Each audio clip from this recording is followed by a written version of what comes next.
Bonjour, Bonjour. bonjour à tous. Je vous laisse vous présenter en quelques mots.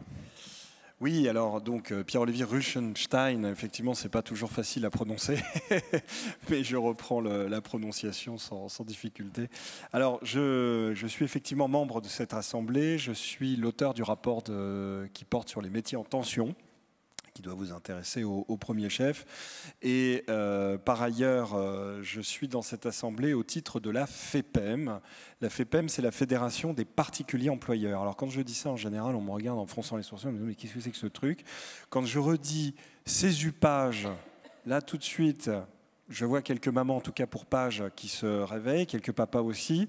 Et puis quand je dis crédit d'impôt, on pense aussi tout de suite à la belle-mère qui a un peu vieilli et puis pour qui on accompagne avec le vieillissement de la population. Mais on va en reparler parce que ça pose un sujet sur le marché du travail.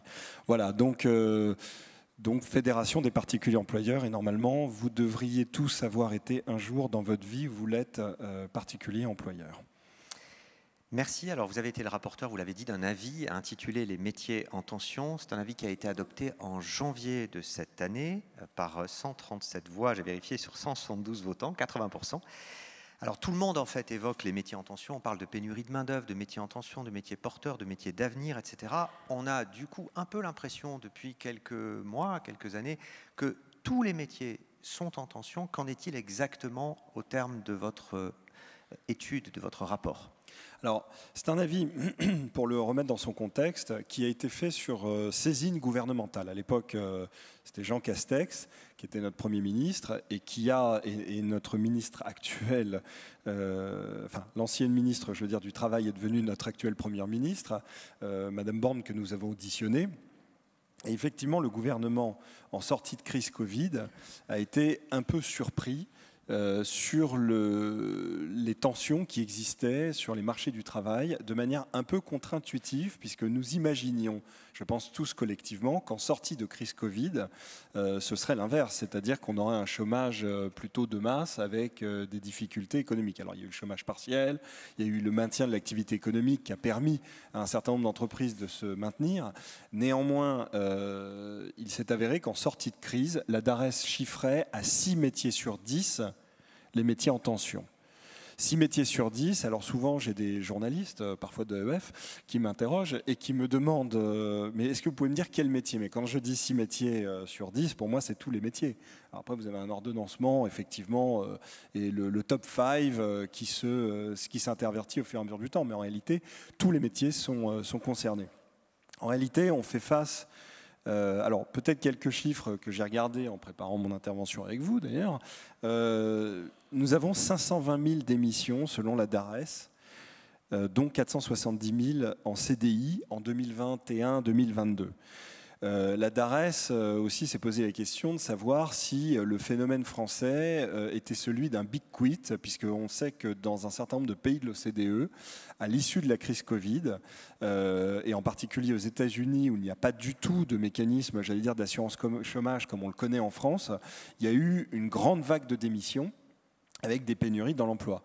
Nos voisins britanniques, pour d'autres raisons, plutôt liées au Brexit, et également, j'allais dire, aussi une activité économique qui a fait que la conjonction des deux a fait qu'il y a eu aussi une très très forte tension sur le marché du travail. Et puis nos voisins allemands également ont une tension très très importante sur leur marché du travail, puisqu'on sait qu'aujourd'hui, s'ils ne faisaient pas appel à l'immigration, l'Allemagne aurait un déficit de main-d'œuvre qui l'empêcherait de produire. Donc on est dans une situation qui concerne beaucoup de pays de l'OCDE et donc la question s'est posée pour la France de savoir où on en était. On est à 7,4% de chômage aujourd'hui, plus ou moins. Bon, avec quand même des zones en France où on s'approche quand même du chômage frictionnel. C'est-à-dire que quand je regarde les pays de la Loire, par exemple, avec la région nantaise, on est à 5,9% de chômeurs. Pour l'Île-de-France, puisque nous y sommes, on est à 7%, c'est-à-dire qu'on est un petit peu en deçà de la moyenne nationale. Ce qui signifie qu'il y a une dynamique du marché du travail. Alors la DARES conclut en disant que finalement, en France, puisqu'on parlait du big quit, il n'y a pas forcément une grande démission. Ce n'est pas forcément ça, notre sujet. Le sujet est plutôt, en France, un marché du travail qui est très dynamique. mais ce n'est pas une grande démission. Alors vous montrez dans votre avis que ces tensions, elles sont à la croisée de 3 mutations, les évolutions démographiques, la transition numérique, la transition écologique, avec des facteurs de tension multiples qui peuvent tenir à l'organisation du marché du travail, à la formation, au logement, à la mobilité. Un tiers des salariés renoncent à leur travail pour des problèmes de mobilité, selon une enquête qui avait été menée par Elab. Est-ce que pour autant, il est pertinent de mettre en regard ces tensions beaucoup plus fortes aujourd'hui, qui sont mesurées effectivement notamment par la DARES, avec le nombre de demandeurs d'emploi dans une logique adéquationniste? Alors, vous m'avez posé plusieurs questions, donc je vais répondre sur les différents plans. Effectivement, sur la question de la tension qui existe aujourd'hui sur le marché du travail, il faut voir la chose sous un angle multifactoriel. Si on ne prend pas cette question et qu'on la gère en tuyau d'ordre, on ne pourra pas réussir. C'est-à-dire qu'on ne peut pas le gérer que sur... Alors vous avez parlé toute la forme, forcément on est ici pour parler de formation professionnelle et de reconversion, mais professionnalisation, il y a plusieurs termes possibles, mais au fond, il faut toujours aborder la question de manière multifactorielle. C'est-à-dire que un sujet ne permet pas à lui seul de résoudre l'ensemble des problèmes. Vous l'avez souligné, on a une transition démographique, je vous en parlais tout à l'heure avec ma présentation de la FEPEM, enfin quand même, d'ici une dizaine d'années, vous avez un Français sur 3 qui a plus de 60 ans. Vous marchez dans la rue, un Français sur 3 a plus de 60 ans. C'est juste, si vous voulez, en termes de dynamique sur le marché de l'emploi, quelque chose qu'il faut tout de suite se représenter. Il y a évidemment une transition écologique et numérique, vous l'avez indiqué, écologique, je n'ai pas besoin de rappeler que notre président de la République maintenant prend des photos avec un col roulé pour nous expliquer qu'effectivement on a une crise énergétique et qu'il va falloir absolument modifier nos habitudes. Puis numérique, je crois que tout le monde a ce petit appareil, mais effectivement il nous sert aussi dans la vie de tous les jours. Sur la question du multifactoriel, c'est posé, et c'est un petit peu les conclusions de la vie, c'est-à-dire qu'effectivement, il y a la question de l'attractivité des métiers qui est objective. L'attractivité des métiers, ça passe aussi par des grilles de rémunération dans les branches qui ne peuvent pas être en dessous du SMIC. Et ça, c'est quelque chose qu'avait rappelé notre actuelle Première ministre à l'époque, quand on l'avait auditionné en qualité de ministre du Travail. Et c'est quelque chose, effectivement, qu'il faut absolument régler, puisqu'on voit bien qu'il y a quand même une corrélation avec la question de la dynamique salariale et qui est bien réelle dans un certain nombre de branches. Il y a également un sujet qui est très absent du débat public, mais qui est pour autant absolument essentiel, qui est la question de la conciliation des temps de vie. Il faut savoir qu'il y a une femme sur... Donc, je vous ai parlé du vieillissement de la population, mais maintenant parlons de la population active. Vous avez une femme sur 2, en moyenne, qui commence à ne travailler que partiellement ou ne plus travailler du tout à partir du premier enfant, faute de solution de garde.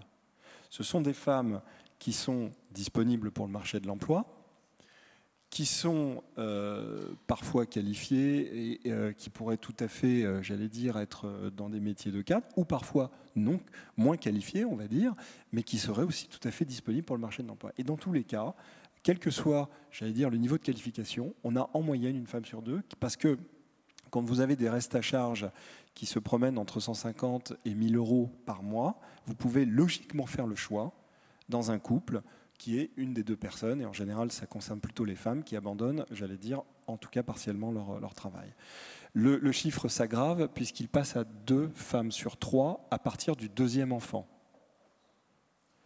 Donc c'est absolument considérable. Et donc la question des tensions sur le marché du travail ne peut pas être résolue. Alors on peut observer que l'actuel PLFSS, en tout cas écoutez, une des préconisations de l'avis des métiers en tension, puisqu'il y a 300 millions qui ont été annoncés par le ministre Combes de la Famille pour pouvoir permettre une harmonisation des restes à charge pour que lorsque on a un accueil individuel, c'est-à-dire par une assistante maternelle ou par la garde à domicile, elle soit prise en charge par la solidarité nationale, et c'est un facteur de tension. Donc on le voit, il y a un certain nombre de problématiques qu'on dit parfois annexes, qui ne sont pas du tout annexes en réalité. Quid de la question sur le raisonnement adéquationniste? Alors, sur le raisonnement adéquationniste, effectivement, on pourrait avoir parfois des solutions un peu rapides comme ça, qui ne sont pas du tout les bonnes, à mon sens, qui considérerait en se disant, bon, bah, écoutez, on a de la tension sur le marché du travail, et puis vous voyez, en fait, on a 2 millions de chômeurs, donc on peut tout à fait faire un jeu à somme nulle, et puis le problème est réglé. Alors, en réalité, la question, elle est beaucoup plus profonde. À mon sens, il y a deux points. D'abord, je crois que la logique adéquationniste sur le marché du travail, elle n'est que court-termiste, pour une raison très simple, c'est qu'au regard des 3 transitions, et en tout cas 2 d'entre elles, c'est-à-dire numérique et écologique, si je puis dire les choses comme ça, les métiers évoluent à grande vitesse. Que ce soit le bâtiment, que ce soit évidemment tout le monde de l'IT, mais aussi même des métiers, j'allais dire, qui sont moins qualifiés, qui font appel à des compétences. Donc, s'imaginer que les personnes qui sont aujourd'hui sans emploi, eh bien, par un claquement de doigts, on les met face à des emplois, c'est complètement illusoire. La chose est complètement illusoire. Surtout qu'il faut imaginer que c'est plutôt des compétences, j'allais dire, qu'il faut imaginer comme étant des compétences transférables. Et que la qualification, à mon sens, elle doit toujours porter, non pas sur une logique court-termiste, bien sûr, il faut qu'il y ait aussi du prêt à l'emploi, il faut que la qualification serve immédiatement pour l'employeur, mais il y a également un point qui est absolument essentiel, qui est la capacité d'imaginer des modules de formation qui permettent de mettre le pied à l'étrier vers autre chose derrière, puisqu'on a une évolution. J'allais dire des métiers. Il y a un autre point qui est très important dans la logique, à mon avis, qu'il faut éviter adéquationniste, c'est aussi l'appui en ressources humaines des entreprises. Pourquoi? Parce que vous avez la moitié des entreprises qui sont des PME. Et le chef d'entreprise, son sujet, c'est de ramener des marchés, d'obtenir des clients, et qu'à un moment donné, le sujet des DRH, il n'est pas lui-même DRH. Et qu'à partir du moment où on est sur un certain nombre de tailles d'entreprises, et même des entreprises, j'allais dire, qui ont plus de 50 salariés, parce que c'est des seuils un peu, j'allais dire, symboliques, mais même quand vous avez 100 ou 200 salariés, que vous avez un petit service RH, vous n'êtes pas toujours en capacité de recruter. Parce que vous êtes chef d'entreprise et que votre sujet, ou vos priorités de budget, ça va être sur le marketing, sur la production, sur un certain nombre de choses qui vous permettent de faire vivre l'entreprise. Donc là-dessus, il y a quand même une préconisation dans la vie qui est d'essayer de rapprocher encore davantage, j'allais dire, le service public de l'emploi et tous les acteurs, j'allais dire, d'appui RH, de tous ces chefs d'entreprise qui ne sont pas des RH, parce que c'est un métier, pour permettre de mieux calibrer peut-être les offres par rapport aux besoins. Et c'est quelque chose qui est quand même très régulièrement exprimé par les chefs d'entreprise et qui est important. Et il faut les écouter là-dessus. Encore une ou deux questions. Alors, on a souvent, quand on essaie de quantifier et de qualifier les tensions, l'œil le regard dans le rétroviseur avec parfois 1 an, 2 ans de décalage. Est-ce que votre avis contient des préconisations pour essayer d'anticiper dans une logique plus prospective les tensions et pour aussi faciliter les transitions professionnelles et la gestion, l'articulation des différents dispositifs de reconversion qu'on va détailler tout à l'heure. Alors, il est vrai que quand je vous dis qu'il y a 6 métiers sur 10, alors qu'en entrée de crise, on est à 4 métiers sur 10, déjà 4 métiers sur 10, ça veut dire qu'il y a déjà un peu de tension sur le marché du travail. Et c'est vrai que quand on a fait aussi un certain nombre d'auditions, beaucoup de personnes, même dans les branches professionnelles, j'ai dit, mais comment se fait-il que nous n'ayons pas davantage anticiper ces métiers en tension et comment est-ce qu'on n'a pas pu anticiper toutes ces transitions. Bon, en réalité, on a anticipé, il y a quand même des EDEC, il y a un certain nombre de choses, il y a un certain nombre de dispositifs qui peuvent exister, qui peuvent aussi être au service, j'allais dire, de la formation et puis d'anticiper un certain nombre de logiques. Pour autant, une des préconisations, c'est quand même aussi, en vue de planifier un peu mieux les choses, d'harmoniser la qualification des métiers dans les différents fichiers. Aujourd'hui, si je prends le métier de soudeur, j'ai entendu qu'il y avait la branche de la métallurgie qui était présente par son représentant, mais il y a plusieurs définitions de soudeur. Et vous regardez le fichier ROM de Pôle emploi, vous regardez le fichier de la DARES, ce n'est pas les mêmes définitions des soudeurs. Donc à un moment donné, nous, notre proposition, elle est très simple, c'est de confier, j'ai entendu aussi un discours pour le rôle du paritarisme, cet avis remet le paritarisme, j'allais dire, au cœur des discussions.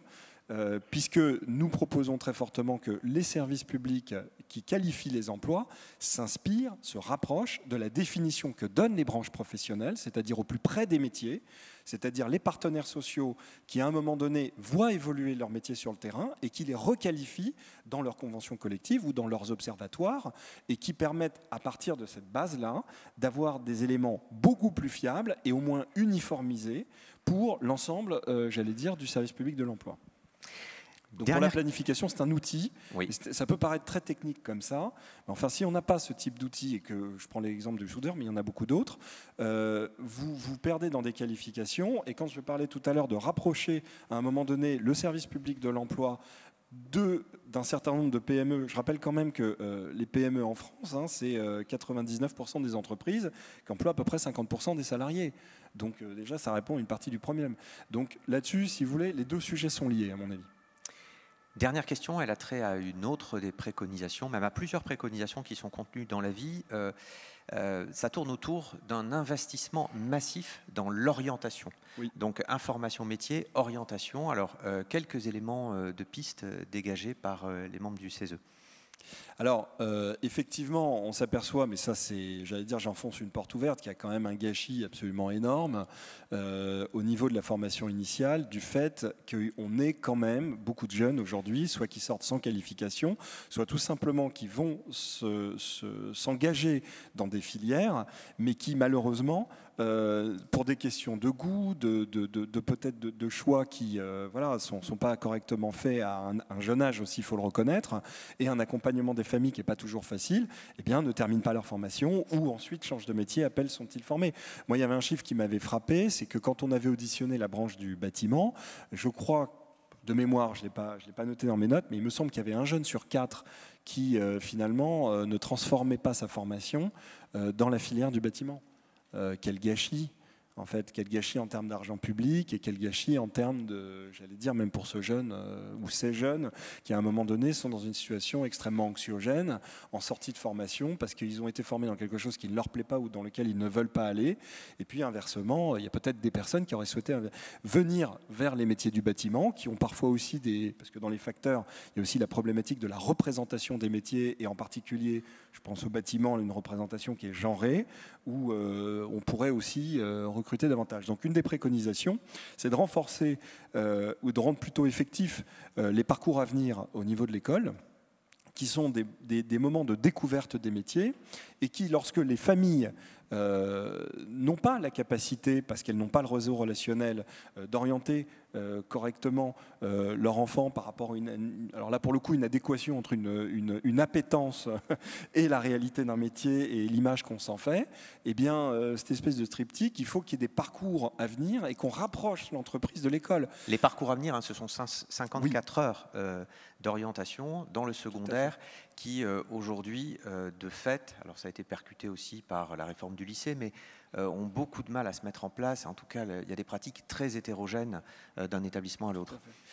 Oui, et il y a un point aussi qui est très important, c'est-à-dire qu'à un moment donné, si vous voulez, la relation à l'école a peut-être fait l'objet de débats très idéologiques entre l'entreprise, l'école, etc. Bon, vous m'interrogez sur l'adéquationniste. Il n'est pas question, en tout cas dans la vie des métiers en tension, de dire l'école doit être un prêt à l'emploi. L'école, ça doit former des citoyens, je parlais de compétences transférables, avec des bons niveaux, j'allais dire, en socle, qui permettent ensuite de développer des tas de compétences professionnelles dans le cadre d'ailleurs ultérieur de la professionnalisation et des changements de métier qu'on connaît dans la vie. Donc là, il ne faut pas avoir une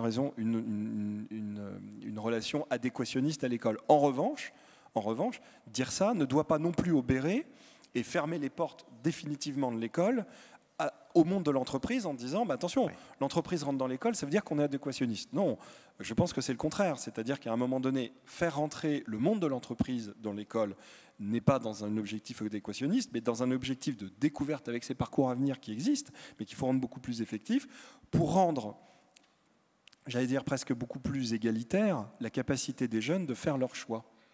Oui, et cet avis s'inscrit dans le cadre d'une réforme de l'orientation, d'un positionnement des conseils régionaux aussi sur le sujet qui revendique davantage de prérogatives en la matière. Merci beaucoup Pierre-Olivier Ruechenstein. Merci à vous.